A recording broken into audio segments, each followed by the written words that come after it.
Now, Honorable Senators, this morning, at the commencement of the hearing for the removal from office by impeachment of His Excellency Rigathi Gachagua, the Deputy President of the Republic of Kenya, Legal Counsel for the Deputy President, Mr. Ndego Njiru, Learned Counsel, raised a preliminary objection on the legal representation for the National Assembly. Learned Counsel opposed the appearance of Honorable James Orengo, Senior Counsel, who is the serving governor of Siaya County and therefore a state officer. Learned Counsel submitted that the Honorable James Orengo is a full-time serving state officer, as per Article 260 of the Constitution, as read together with Section 26, subsection 2 of the Leadership and Integrity Act, which bars a full-time state officer from engaging in any other gainful employment. Counsel further submitted that it would be prejudicial to the Deputy President if the Senate allowed Honorable James Orengo to represent the National Assembly in these proceedings. Counsel drew the attention of the Senate to the precedent set in the matter of the proposed impeachment of the Deputy Governor of Kisii County, Honorable Richard Monda, in which a decision was taken to bar Honorable Sylvanus Osoro, Majority Whip of the National Assembly and Member of Assembly for South Mugirango in Kisii County, from appearing as counsel for the Kisii County Assembly. In his submission, Counsel cited Article 77 of the Constitution and Section 26 of the Leadership and Integrity Act, as well as the decision of the High Court in Office of the Director of Public Prosecutions versus Orengo, Manduka, and two others, interested parties, Constitutional Petition 204 of 2019-2021, KHEC 456 KLR 27 April of 2021, where Honorable Justice Ogola found and ruled that the continued representation of the first interested party, Mr. Manduku, by the respondent, Honorable James Orengo, as then was, or any other state officer is against the spirit of Chapter 6 of the Constitution for failing to conform to the mandatory provisions of the Leadership and Integrity Act. The judge ruled that in that case, there was an inescapable conclusion of conflict of interests in Senator Orengo representing the petitioner, highlighted by the fact that the interested party, Mr. Manduku, the Managing Director of KPA, may at one time be summoned to appear before a committee of the Senate to answer to some of the matters that the petitioner was being investigated on.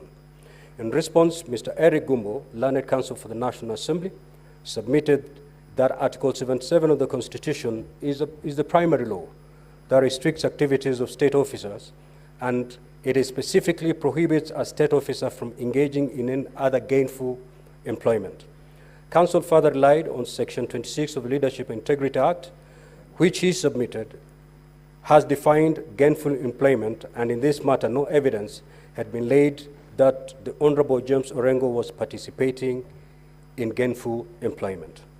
Counsel referred the Senate to the decision of the High Court in Busia Election Petition number 3 of 2013, where the court interpreted Article 77 of the Constitution and Section 26 of the Leadership and Integrity Act 2012. Counsel also cited the decision of the court in the Mwilu case, which defined conflict as where one is confronted by two different interests, where one is competing with the other. Learned Counsel for the National Assembly submitted further that no prejudice has been demonstrated that would arise or be occasioned to the Deputy President by the participation of Honorable James Orengo in these proceedings. Learned Counsel for the National Assembly sought to distinguish the decision by Honorable Justice Ogola in the Office of the Director of Public Prosecution versus Orengo on the basis that this case turned on the fact that Honorable James Orengo was at that time a sitting senator before whom the matters in respect of which his client was charged could potentially come for adjudication in the Senate, and that no possibility exists into the current matter with Honorable James Orengo as the Governor of Siaya County. In his rejoinder, Mr. Njiru, Learned Counsel, submitted that Honorable Orengo is the serving Governor of Siaya County and therefore a full-time state officer, and by that fact alone is a violation of Article 77 of the Constitution. Further, Mr. Njiru submitted that prejudice is not one of the applicable tests under Article 77 and Section 26 of the Leadership and Integrity Act, but that The only applicable test is whether or not Honorable Orengo is engaged in gainful employment. He argued that the National Assembly had not proved that Senator Orengo was providing pro bono services in this matter.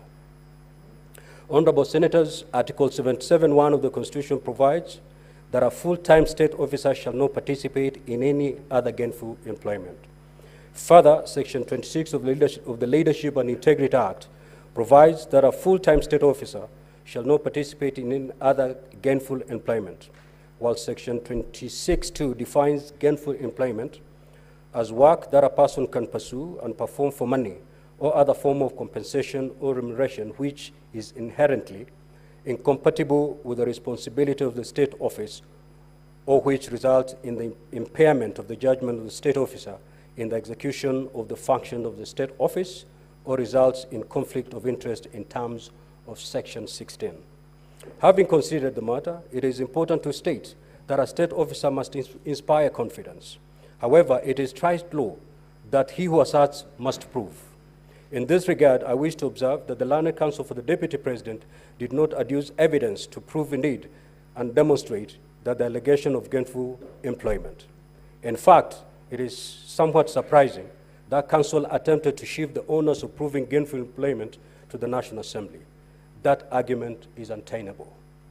As to the ruling of the Senate, that barred Honorable Osoro from appearing for the County Assembly of Kisii in the impeachment proceeding of the Deputy Governor of Kisii County Government, it is clear that what was objectionable was that Honorable Osoro was not only a member of Parliament for a constituency in the same county whose Deputy Governor's impeachment was an issue, but also a high-ranking member of the leadership of the National Assembly, and by extension of the same Parliament before which the impeachment was being undertaken. It was ruled that in these circumstances, it was clear that in the minds of the public, the fine distinctions of the bicameral Parliament would be lost and their confidence in the impeachment process would entirely be undermined. In the same breath, as rightfully contended by Counsel for the Deputy President, it is true that in both Article 77 of the Constitution and Section 26 of the Leadership and Integrity Act, no test of prejudice is expressly provided for. It therefore follows that both the contention of the Counsel for the Deputy President that his side will be prejudiced by the appearance of Senior Counsel James Orengo and the rebuttal by the National Assembly that no prejudice will be occasions are moot. Honorable Senators, ladies and gentlemen, having analyzed the preliminary objection raised and for the reason I have given, the preliminary objection raised on the appearance for the National Assembly by Senior Counsel James Orengo is hereby dismissed. We will now hear the response on the second objection raised by the Counsel for the Deputy President. Counsel, you have 5 minutes to do that.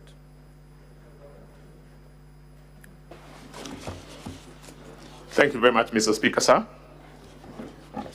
I'll endeavor to respond to the